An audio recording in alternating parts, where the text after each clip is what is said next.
Episode 14 opens on a slide card dating it during the fall of Beacon on a black background. After a second of lingering, we abruptly cut into the action in first person from Neo's point of view as she goes flying into the air shortly following her and Tortrick's fight with RWBY. Due to budget limitations, we're keeping the camera very centered on the sky and maybe some flying rim in order not to be forced to make new assets in the new engine.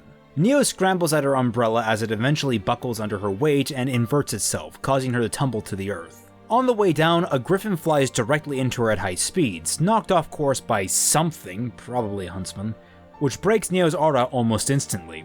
She finishes the fall and we hit a series of sickening crunches as she hits the ground. The screen cuts to black. Seconds pass for the audience, though a time card tells us that even more has passed for Neo. Her eyes are bleary and half-lidded as she pulls herself towards where her parasol has landed, using only one arm when trying to use the other causes her to wince. She's almost to it when Roman's hat blows in on the wind and lands in front of her. She gingerly picks at it with her good arm and drags it to her vision blurring even more with tears as we hear sniffling. Her vision goes dark. When her eyes open again, she's being wheeled through a hospital corridor by one tired-looking doctor and two orderlies, as well as a medic that's informing the doctor of what they know about her. She was found by rescue workers, her aura was barely keeping her alive, and her scroll had been smashed so they didn't have an accurate reading on what her aura's strength or durability was. Again, she fades out. We jump ahead to when she opens her eyes staring at a doctor, sighing in frustration. The doctor says, "That's a shame," before writing down on his clipboard. He says that, since she can't remember anything, they're putting down her name as Jane Doe, which is the name they found on her Atlas military uniform. This is an incredibly ironic name because I'd planned this long before I learned that Doe is a name that can be applied to a color palette skewing from light pink to brownish pink. I'd initially wanted to make a Remnant-specific version of the Jane Doe trope, but that coincidence was too good to pass up once I'd heard it. Now, do note this isn't the Remnant-specific version of the Jane Doe trope. That's just a bit of cheeky in-joke for the viewers. Jane Doe is the name of the corporal she stole the uniform from. Why did she steal it? Well, when you go undercover, it's easier to have an outfit that you can just put on each day as opposed to making a new one from scratch each day, where you might end up messing something up. Back to the scene, the doctor explains that she still needs plenty of rest and that they predict that she'll heal in about a month, what with how weak her aura is. He stands to leave and suggests that she get some more rest while she can and tries to move Roman's hat from her lap so that she can be more comfortable. She refuses, holding onto it with a death grip before the man relents and lets her keep it with her on the bed. The man leaves and she looks at the hat, blinking, which cuts us forward in time to her sitting on the side of the bed, her umbrella at her side and Roman's hat barely peeking out from a bag on the floor. She pulls a strand of her brown hair and squints. It begins to match the pink shade we normally see, but after a moment of concentrating, the illusion dissolves, leaving Neo with plain brown hair. Therein walks into the room and introduces himself as her outpatient physical therapist, remarking on the great progress she's made with Dr. Birch. He has faith that, with a little grit and gusto, he'll have her overcoming her frailty in no time. When she next closes her eyes, we cut to the present where Yang is pinning Neo to the wall. There is quiet as Neo quickly assesses the situation. Thinking on her feet, she shares a brief smirk with Yang before feigning pain from Yang's assault.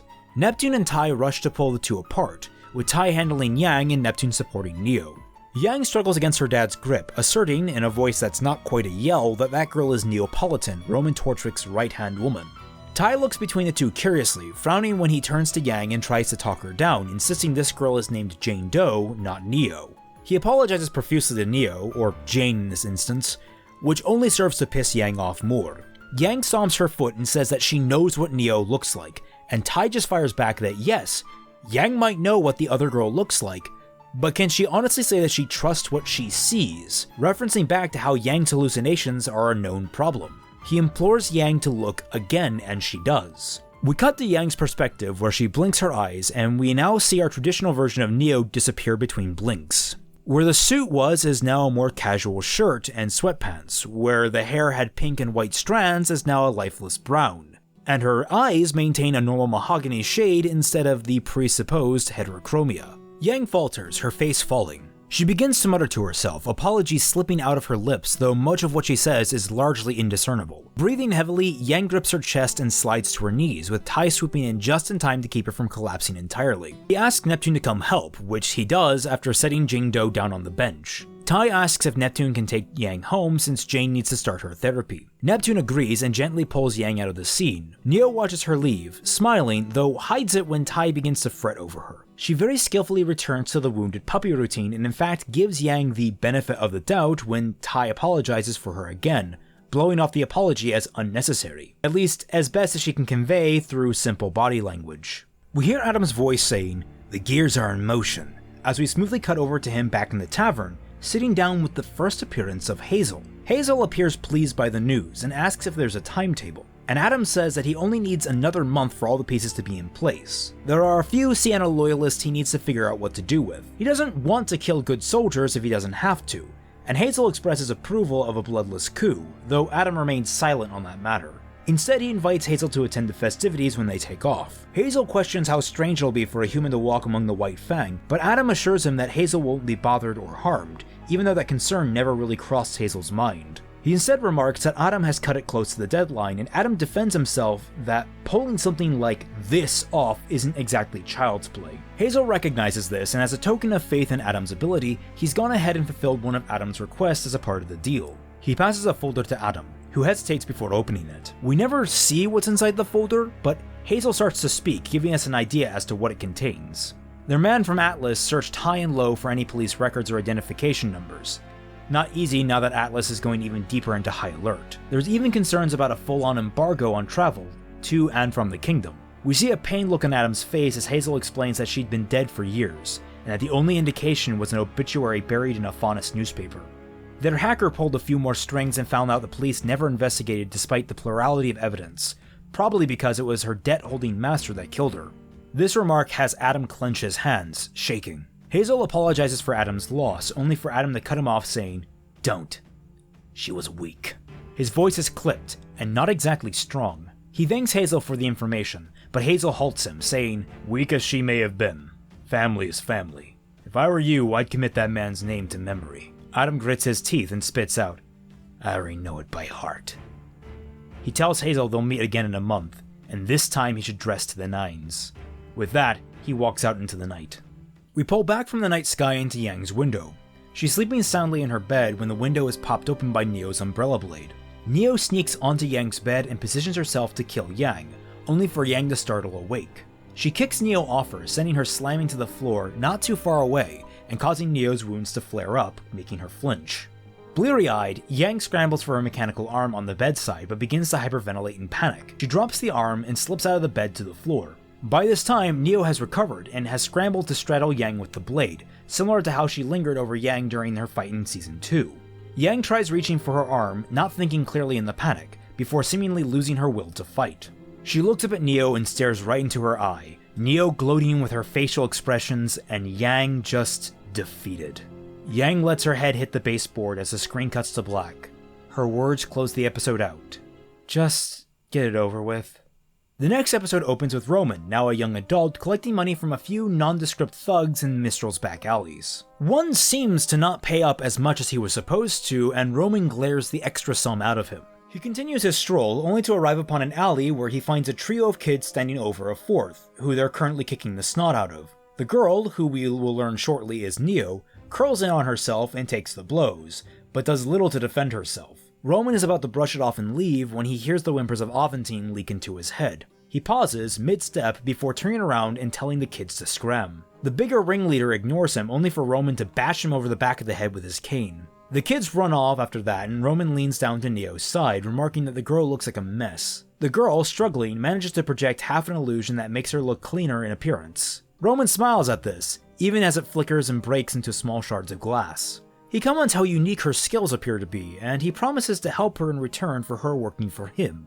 He flips his cane around and offers the other end to her. She reaches forward and takes it. The scene blurs, and where the cane was is now Neo's blade, and where Neo was is now Yang. Realizing we're now looking from Neo's perspective again, she blinks, and we see young Neo on the ground where Yang is. She blinks again, and Yang is back. Her hands begin to tremble. We finally break free of her perspective and Yang begins to goad her into doing it, asking what's the holdup. Just do it! Neo brings the blade down into the floorboard next to Yang's head.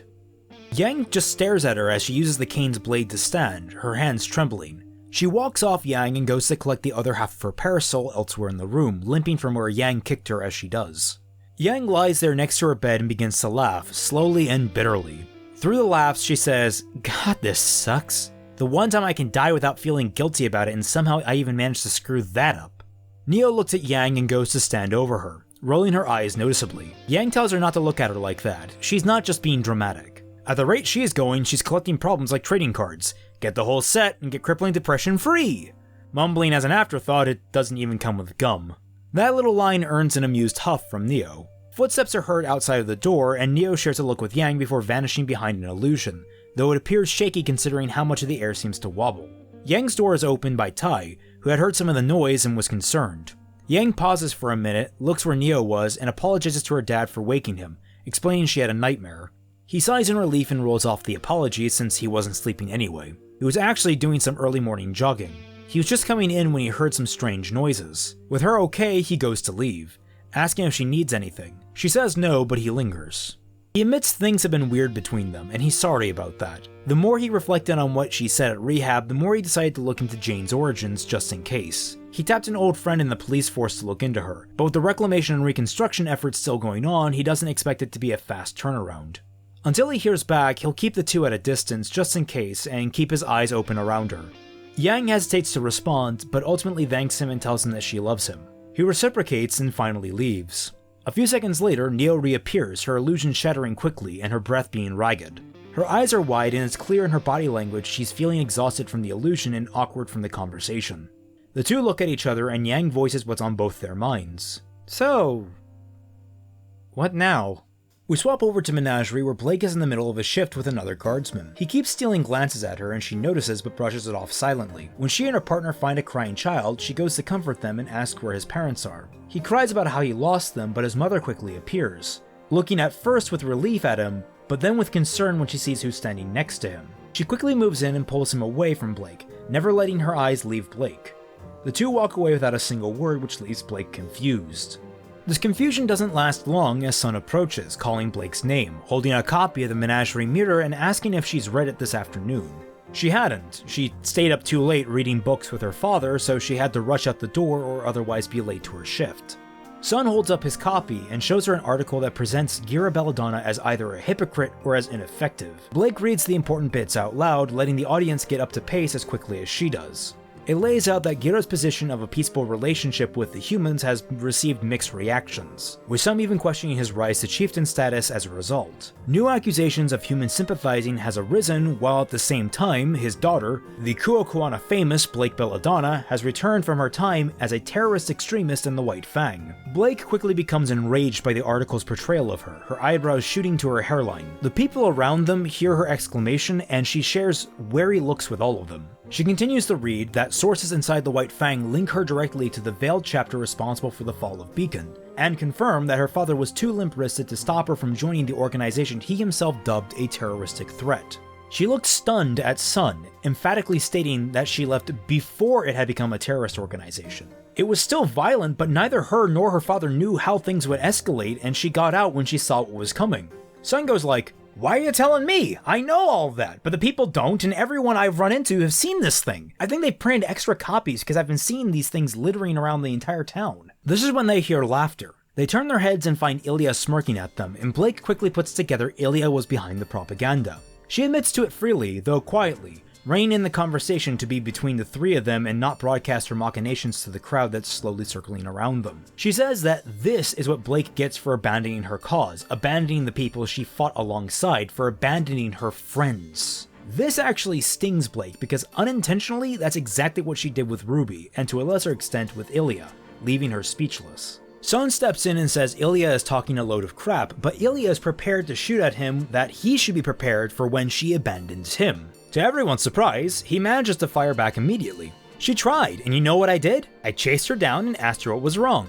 I offered to help her work through her thoughts, and sure, I might not have been the best at giving her the space that she asked for, but it's better than showing up to drag her back into a cause you believe in." Blake always came first, and if you never considered that, you were a bad friend, so back off. Ilya physically backs off at the reprimand, now as speechless as Blake is. Her skin flushes red, and small specks of tears are actually pooling in the corners of her eyes. She moves forward as if to attack them, but then pulls back and yells, "You can't escape your past, Blake. All of Menagerie is going to know you were one of us. The door to come home won't be open much longer." With that, Ilya runs off. Sun just mutters that Ilya seems to have a lot of personal problems and she should probably stop taking them out on Blake. Blake just looks at him and thanks him for standing up for her, crying a little bit at his words. He gives her a playful punch in the shoulder and tells her it's what friends are for. He suggests that she take work off early. They can get some food, get back to her house, and talk with her dad about this hit piece. She sniffs and agrees, and they walk off together, with the camera trailing down to frame one of the many crumpled and discarded copies of the Menagerie mirror before fading to black. If only we all had good friends like Sun. Luckily for me, I have all of my wonderful patrons, including new patrons Andre R, Andrew McStay, Raltz Does Things, Reviticate, and Ed Kelly. Without their constant support, I don't know where I'd be. It keeps me going through the good times and the bad. You too can become a patron for $1 or more, and when you do, you'll get access to the Team Frostbite Discord server, the Tundra. There, I, as well as other prominent RWBYTube personalities, interact with our fans on the regular. Additionally, first-time signups will get a shoutout in every new video. I hope you decide to join up, and I look forward to meeting you in the server. Now, back to the show. Episode 16 picks up in Yang's room, again at night as Neo is entering her window.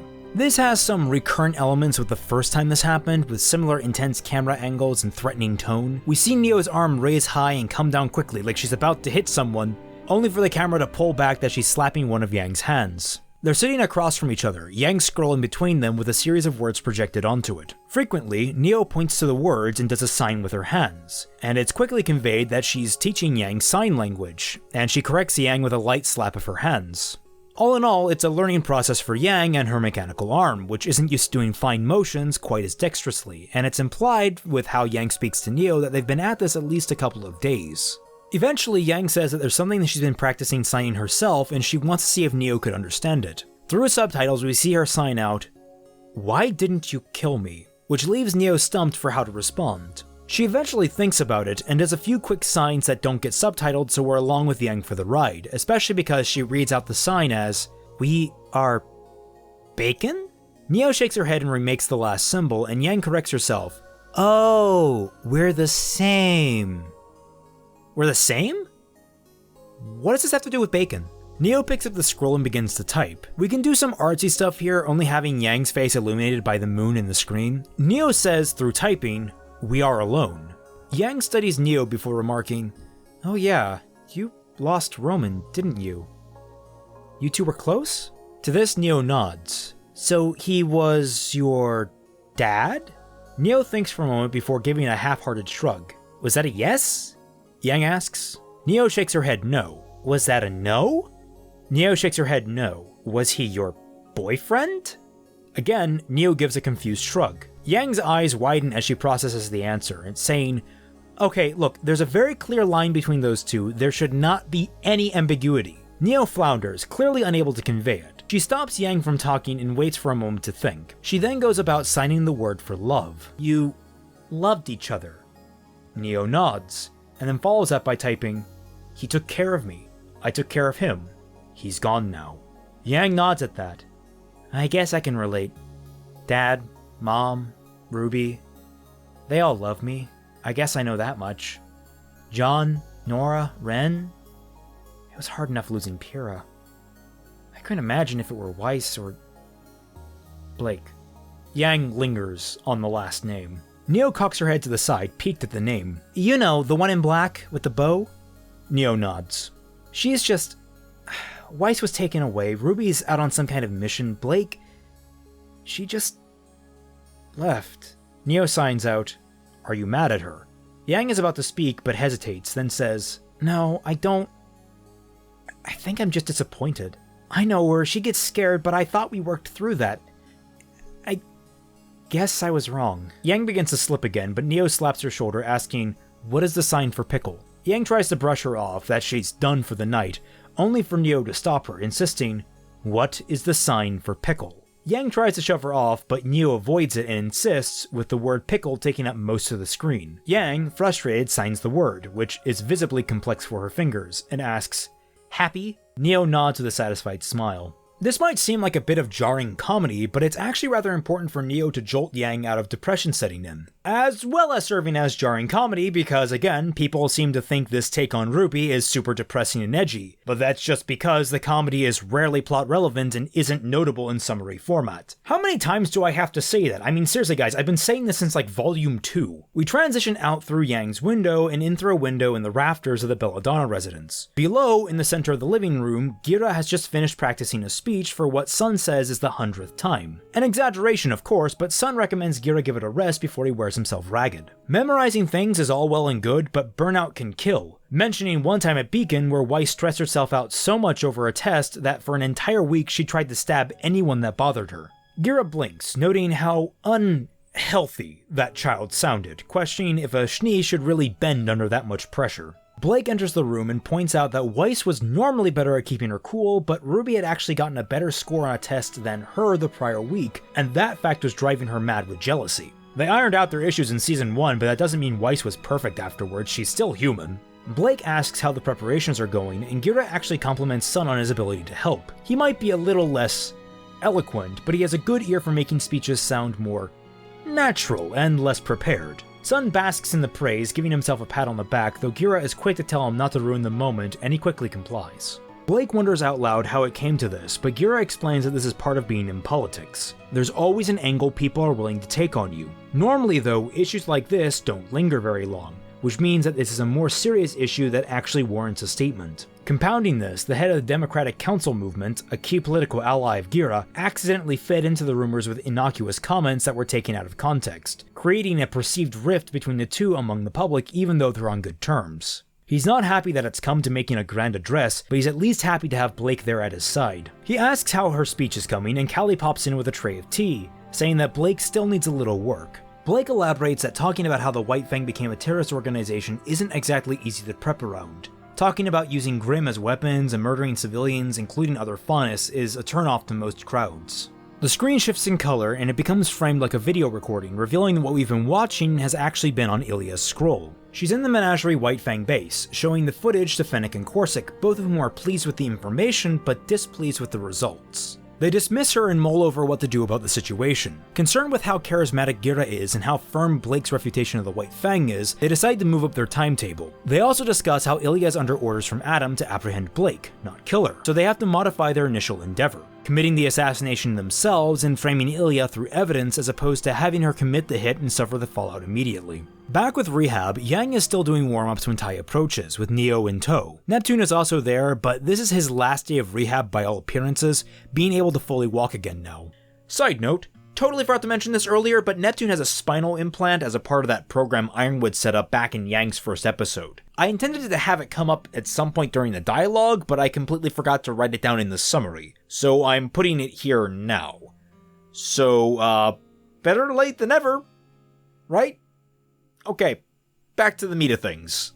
Yang pulls her father and Jane aside and admits that she may have been wrong like he thought, and that Jane isn't Neo. His face flickers through a number of emotions that indicate that he's not quite 100% sure she's being sincere, but he can at least tell that she's trying to make peace. He doesn't stare a gift horse in the mouth, thanking Yang for being honest about it and saying he's proud of her for apologizing. Yang follows that up by inviting Jane for a little sparring, to which Neo hesitates, unsure where this new dynamic is going. Neo, however, does eventually nod, even when Tai tries to object. Yang promises to go easy on her, it'll just be a light warm-up together, and the two get into position. They share more friendly, confident smirks between each other, and begin, with them rushing at each other being the last frame of the episode. In episode 17, we pick up with Blake at an evening shift at the guard's headquarters, reviewing the speech she's going to give while on break. Sun walks in, ending his shift and removing his armor, asking where Captain Saber is, and Blake just says that he had a meeting with her dad over the current protective details during his address. Basic stuff like that. She also says that, Blanchard? Yeah, let's go with the name Blanchard. She says that Blanchard, the other guard manning the desk with her, is out helping someone else. It's been a slow day. He nods and goes to the back room, presumably to finish changing. This is when Trifa walks in and asks if someone can help her find her missing cat. It ran off in the morning and she's just so worried about it. Blake sighs and stands, closing her scroll and yelling back to Sun to man the desk for a few minutes while she goes to help out. She follows Trifa out, and as they walk and talk, Blake begins to recognize Trifa as someone that she has passing knowledge of in the Fang, but it takes her a minute to put the pieces together. She starts to voice this when they come across an alleyway where Ilya is waiting for them. Blake figures it out just in time for Trifa to wrap her up in webbing. Ilya laments that Blake's gone soft to have fallen for the oldest trick in the book, but Trifa defends her half-heartedly, saying that she's cut her hair and her old dyes have washed out. She looks pretty different than when Blake would have known her.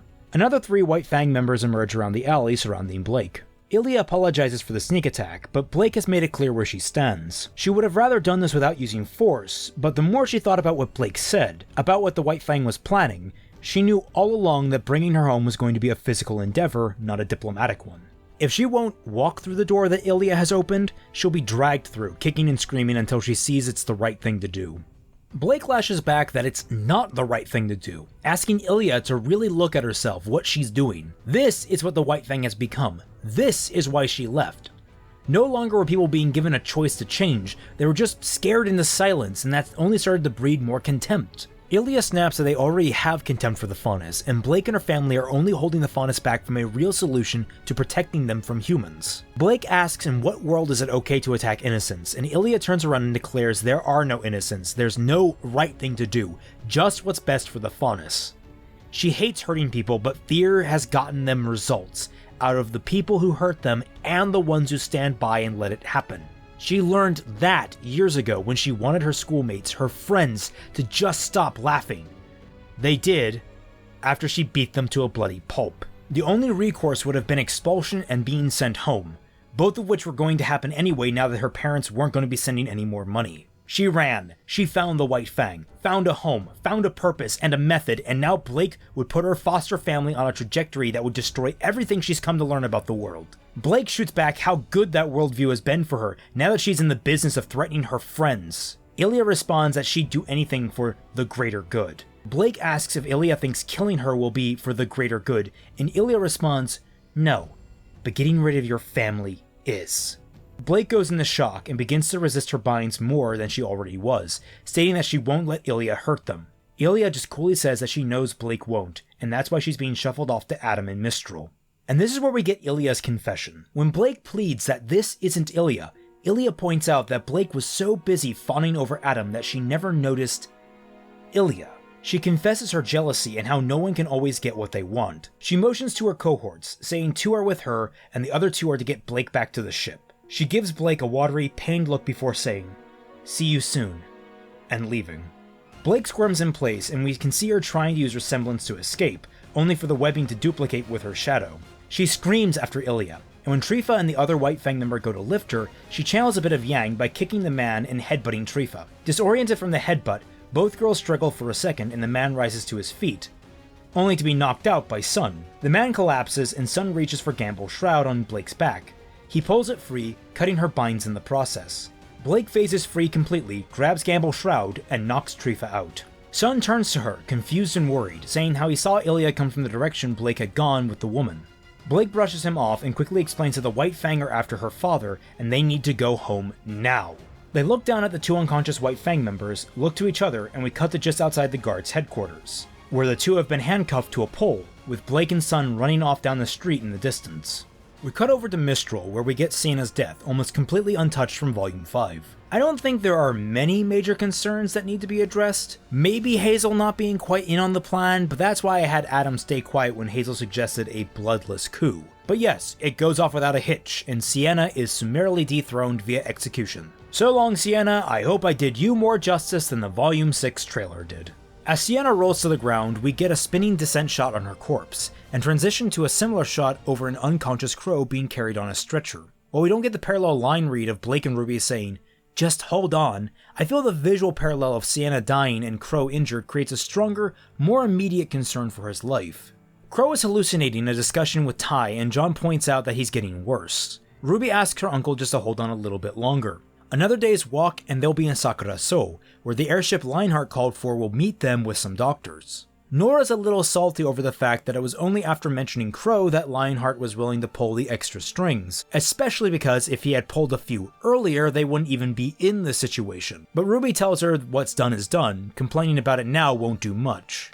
John broaches the idea of calling the airship directly, or Sakura So, and having someone meet them halfway, but RWBY points out that all their scrolls are dead after a week straight without charging. Their last bit of power was used for Crow's scroll to make a call to Lionheart. The five approach a signpost indicating Higambana, Kuchinashi, Mistral, and Sakura So to the right, and Kuroyuri to the left. Debate erupts on which path to take. Try to make it up the mountains to cut the distance and beeline for Sakura So, or go around the mountains through Kuroyuri. Ren emphatically supports the mountain route, even though John points out Crow is in no condition for the climb. It's actually a little more extended in this rendition, with John and Ren actually raising their voices over the problem. Ren is strong in saying that Kuroyuri was destroyed years ago and isn't safe.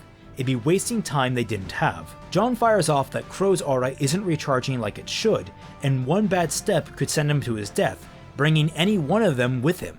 RWBY looks between the two, indecisive about which path to take, and as the argument fades to a dull roar, we can hear Pyrrha's voice quietly whisper behind RWBY's thoughts as she stares at Crow.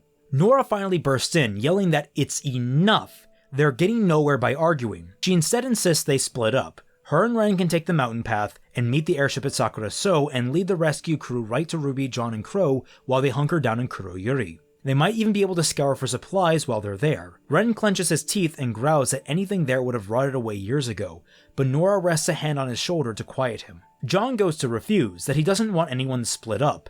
The last time they did, well, Pyrrha happened.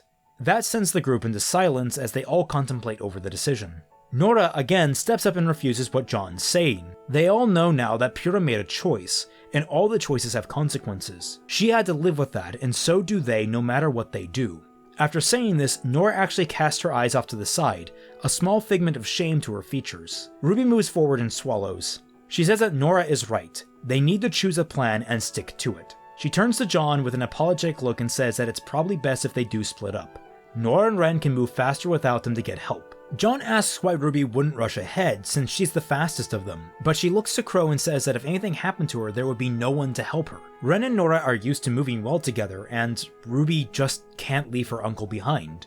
The four share short, affectionate smiles before hugging each other and going their separate ways. RWBY tells John to have some faith that they'll be fine, which he finds difficult to do. As they walk away, we pan back to see the two smaller parties going in relatively opposite directions, and in the mud behind them is the lingering hoofprint of the Knuckleheavy. And that's where we'll leave it for today. I'd like to thank everyone for watching this fourth installment, and I hope you'll return when I release the next one, hopefully within some kind of timely fashion. Remember, if you like my take on RWBY, you should subscribe to the channel, ring that bell, and pass this video series on to any friends you may think might like it. And of course, don't forget to follow me on my Patreon. For $1 or more, you get access to the Team Frostbite Discord server, The Tundra, where I, as well as other YouTubers such as FamtanFalling and Dashi Lee, interact with our followers on the regular. Remember to also follow me on Twitter for the newest updates to my channel and all the content I'll be covering going forward. One more note, I do have a book, Forged Within Flames, an interconnected series of short stories available now in digital and print on Amazon. Please give it a look if you ever feel up to it. But that's enough for now. I'll catch you all in the next episode.